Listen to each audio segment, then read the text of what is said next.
I didn't have anywhere to put my hands, so I put them on my chest. It was then that I felt a lump. I was scared, and immediately I thought, I'm gonna die. I never knew I'd be here. We didn't come with the idea that we were going to beat this.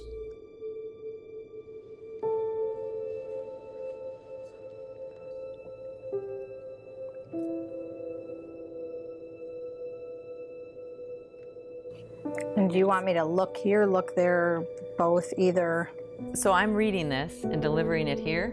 Do we, these are real people? These are real participants. Real stories? Their stories verbatim. Real participants. Okay. Okay. This is Gina's story. So this is David's story.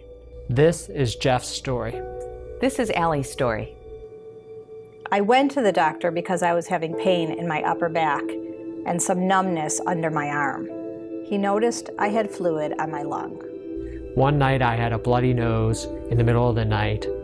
2 mornings later, I had a bruise on the inside of my bicep. I would have gone on being single my whole life. But in Jamie, I found the perfect person.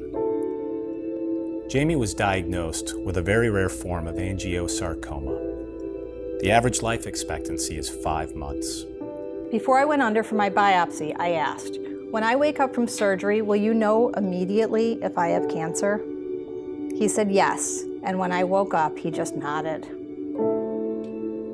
Tears came to my eyes, not for myself, but for my kids and for my family. When my husband walked into the door later that evening, I wrote on a piece of scratch paper, I have breast cancer. I couldn't say it out loud, and I didn't want the kids to hear what I had to say. I was admitted that night and stayed in the hospital for 30 days. I will never forget the disappointment when Sloan asked me if I could be at her birthday party. I was in the hospital recovering from my mastectomy, but all I could think of was how to make her birthday special. When I said to Jamie before she died, "How am I going to survive without you?" she replied, "Surround yourself with friends and family and loved ones." That works to some extent, but unless your friends and family have lost a spouse, it doesn't fill at all. For the first 6 months, it was with me every moment. I even imagined I felt cancer cells in me after the surgery and the chemo. Did the doctors really get it all out? My wife and I took our girls to the Cancer Wellness Center where we met with a family counselor. At the center, I was able to share my fears, and it was so comforting. I walked in there not knowing what to expect. I walked out feeling so great. I realized that I was not the only one going through this tough emotional time. The Cancer Wellness Center taught me how to live life again. They kept me afloat, especially the therapy. There's a special understanding the therapists have. Everyone here just knew.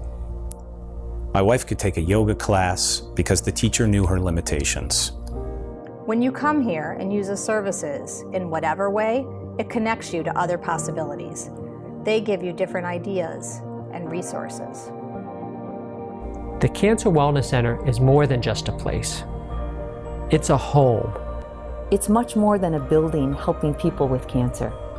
It is a building of nurturing and love and warmth and compassion.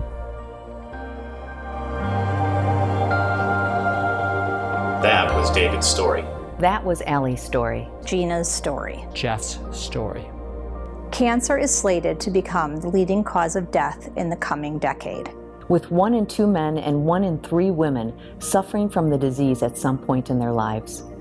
Chances are someone in your life will need the Cancer Wellness Center. My mom founded the Cancer Wellness Center when I was 19 years old. I'm proud to serve on the board of directors.